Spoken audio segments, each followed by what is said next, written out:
Political Capital is brought to you by Uber Canada. Learn more at uber.com/flexibilityworks. CHEK Podcasts.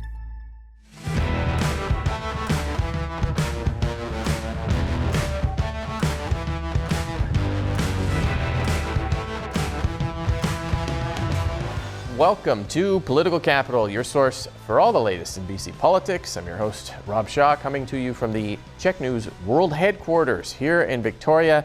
The spring session, the BC legislature is over, and it ended not with a whimper, but with a bang, with some major votes, and confidence votes, legislation, and also something we have come to call Blurgate, because, well, gate is basically, that's what we use for scandals these days. To break the gates down, we shall bring in our panel. You know them each and every week.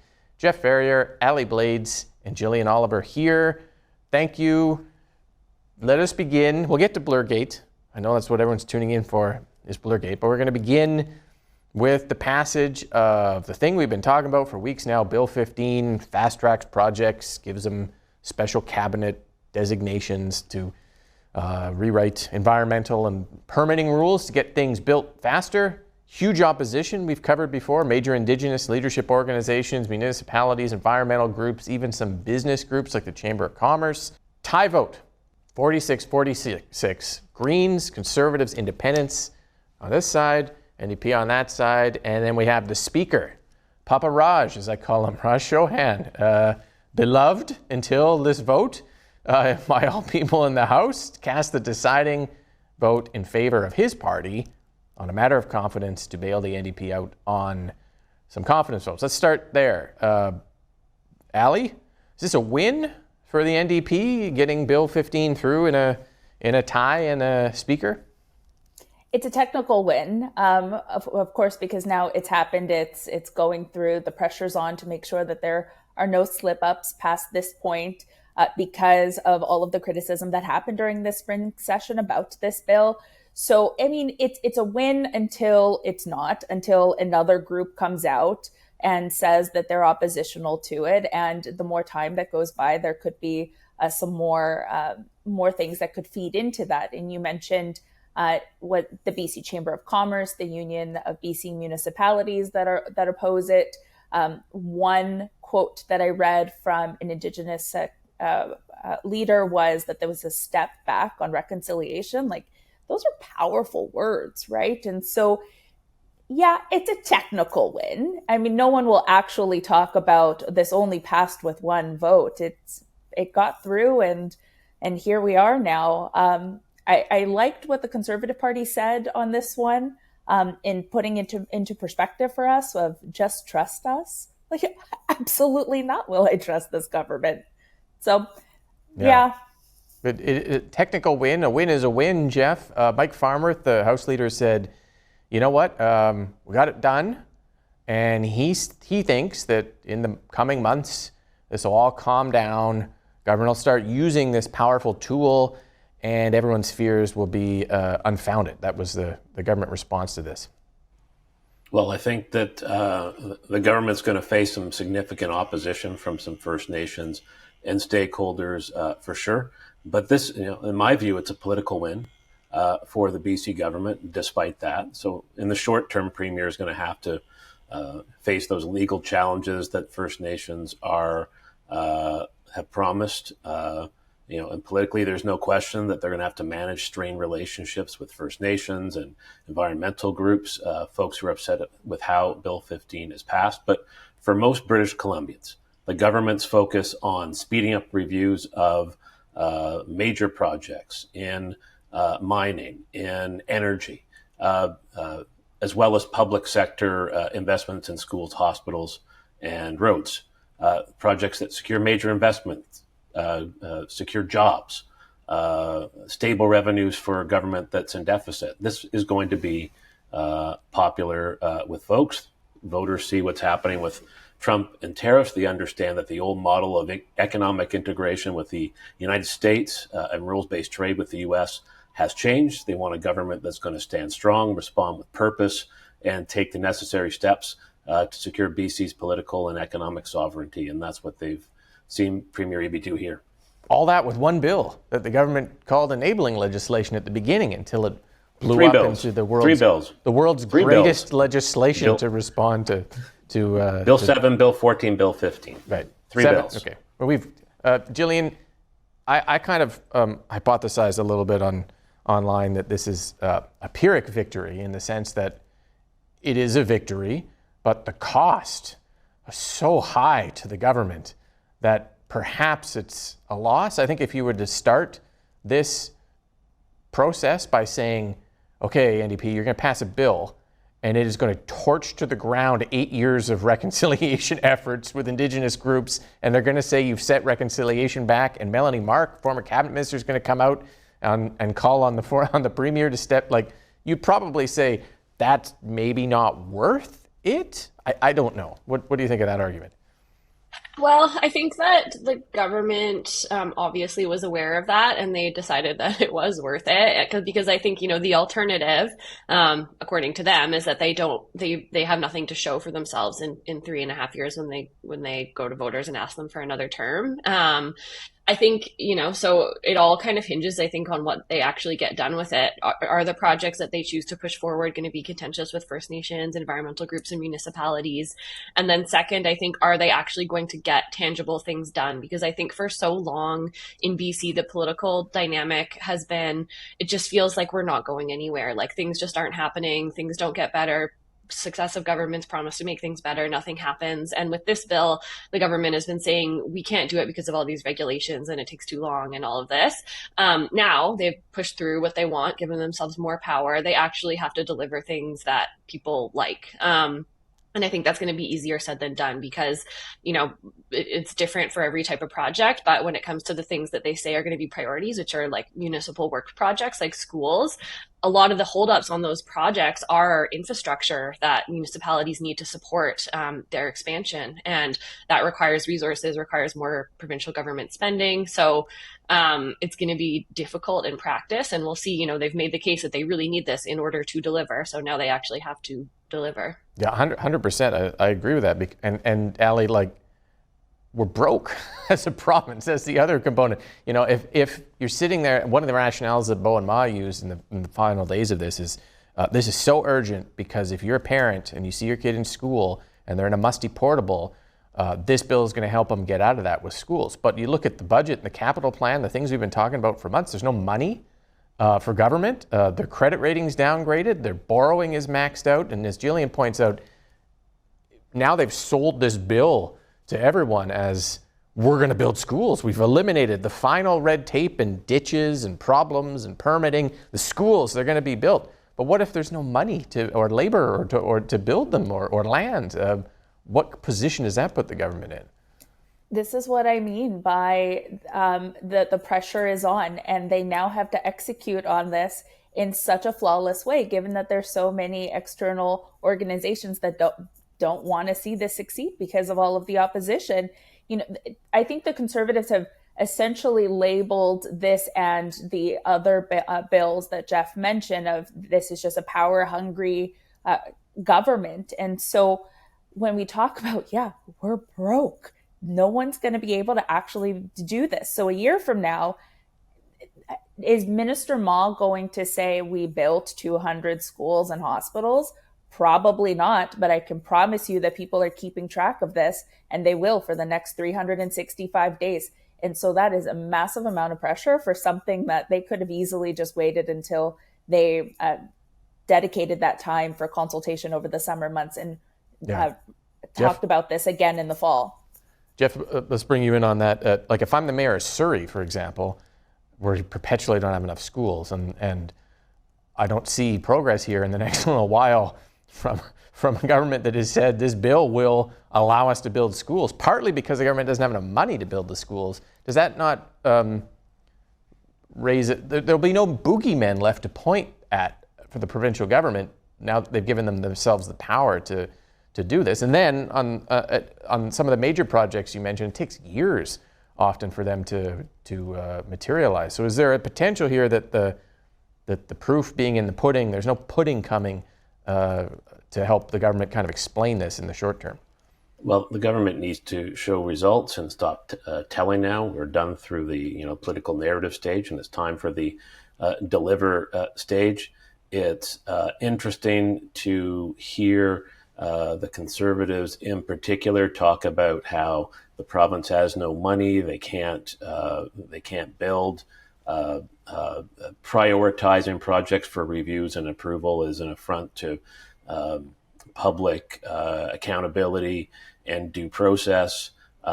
This is the party that promised to rip up UNDRIP and said it would take environmental reviews off of major projects. And so they're in this position where they're defending everything that they said that they hated during the campaign and really throughout their existence. And now it's you have the NDP. Because the NDP are ripping up the things that they said they were going to defend. So you have the two parties doing the opposite things. Well, the NDP said that they were going to build a resilient and sustainable economy. And they've put their, they've stated what they're going to do. They're going to advance economic development. They're going to advance job creation. It's why the Mining Association of British Columbia, the Greater Vancouver Board of Trade have come out in favor of Bill 15. It's why the Business Council of British Columbia has said positive things about the bill as a step in the right direction, but more to do. It's because they sense that in the face of Trump making things more difficult for British Columbia and our economy, given where we're at with our budget, and that you need efforts like this to create the economic activity and revenues that we need. Like, we can't be a province where our number one industry now is fundraising for stakeholder groups to oppose everything. We need real. I thought our number one industry was getting hired by the government to work for the government. That's a small number of people who do pretty well. But there needs to be an economic vision and a plan. And I've yet to hear from the Conservatives or any of the parties or the opponents of the bill where they expect to raise the money for everything that they say the government needs to invest in. Mm-hmm. Okay. All right. Well, we'll leave the budgetary talk aside because I sat through hours of budget estimates with the finance minister this week, and I didn't hear anything from her on how we're managing the budget either, including some phantom savings that may or may not exist. But we'll put that aside. We'll come back to it in the summer. I want to talk about a sub-controversy here, the Blurgate, the kerfuffle over Port Moody NDP MLA Rick Glumac voting virtually on another confidence bill, Bill 14. There are written rules. I didn't even know this, but there are written rules from the speaker that the parties agreed to that when you vote virtually, you have to be in a work location, clear audio, clear camera, identifiable, secure, nobody around you, and no virtual backgrounds. You cannot be sitting on a beach drinking a Mai Tai and use that little virtual screen to put an office behind you. That's not allowed.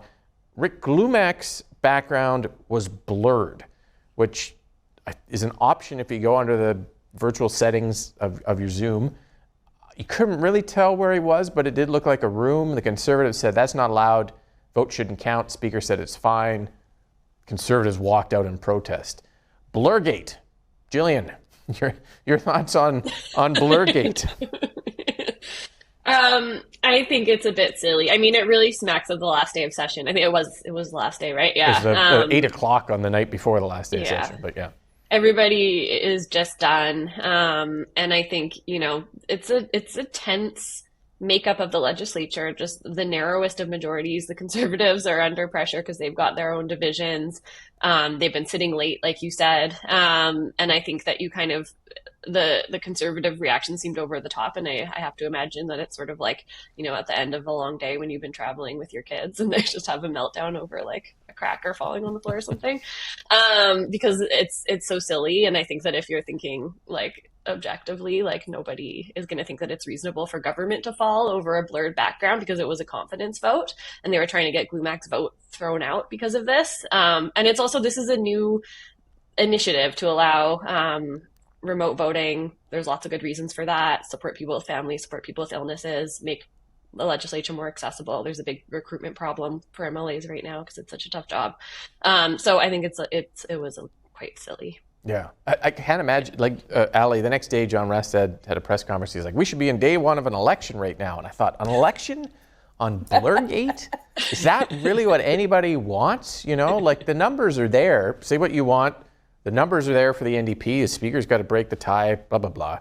But like a technicality on a blurred background, I can't imagine that would be a good starting point to an election campaign. It's so embarrassing. Like, okay. All right. I don't get this, because it doesn't change the result of, if he had unblurred it with the click of a button, then we wouldn't be having this conversation. And so, like, we have serious things to get to. Why are we talking about this? This is completely, it's not embarrassing to one political party. It's an embarrassing to all of them for even entertaining this. Yeah. And a little bit embarrassing, Jeff, to Rick Glumac, considering that Darlene Rochford, the MLA for Esquimalt-Colwood, voted virtually from her hospital bed just a couple of hours after having a baby, holding the newborn in her arms. And she managed to pull this off, like clear camera, clear sight, got her vote. There's Glumac sitting in what looks like a room, can't pull this off. Everyone seems to be foolish in this. Anyway, that's my question to you. Well, yes or no? Well, I think the answer is yes. Okay. You are correct. I assume the government whip, Janet Rutledge, is going to have some words with Mr. Glumac about unblurring the background. And I don't know if you saw the second vote on Bill 15. It came to his time to vote remotely, and then they asked the person online, what do you vote? And it was like 20 seconds. He just didn't do anything. And so you're like, is the government going to fall because Rick Lumac's not paying attention?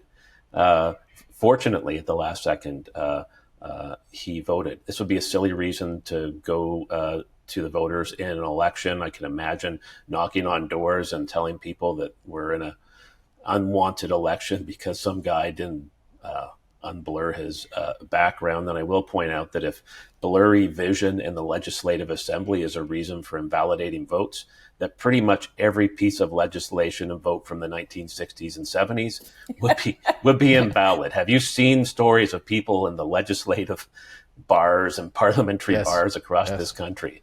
We'd have we'd be an anarchy. We'd be chaos. There'd be nothing done. Okay, well, that's fair enough. But it's the end of Blurgate. It's amazing to me to think that there'd be an argument about that, but there we are. As Jillian said, let's go around and talk about the session, because this felt like, the end of a very heated session. We sketch out all the parties, the NDP, the Conservatives. Reminder that the Conservatives lost 3 MLAs at the start of this session. The Greens starting the session with a confidence agreement with the NDP and then voting against 2 confidence measures to end the session. There's like this incredible sort of weird arc for everybody over the last 3 or 4 months, Jillian, that is sort of fascinating to kind of watch. Yeah, and I mean, I think, like I said, that goes to the numbers in the legislature, which are very tight. That makes things politically heated. It also just makes things quite taxing on the MLAs because they've got to be there for every vote.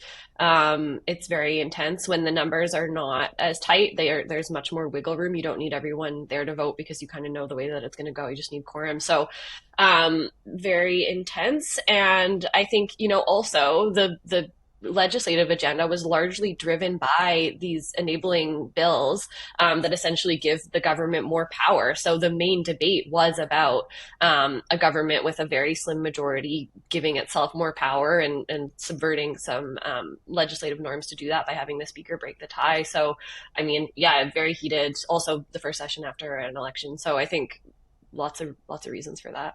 Yeah, you did pick up a lot of frustration from the NDP on, Jeff, I'll bring you in on this, on having to constantly be there, attending, arcane division votes on amendments to sub-amendments to whatever, and the bells ring, and there's the premier who's probably doing something important, meeting somebody, dragged into the chamber with all the ministers, and everybody's got to sit there. I mean, that is democracy, and the voters sent those numbers here, but I can't imagine that it would have been a frustrating session for David Eby and New Democrats who've enjoyed a freer reign under previous Horgan and other elections.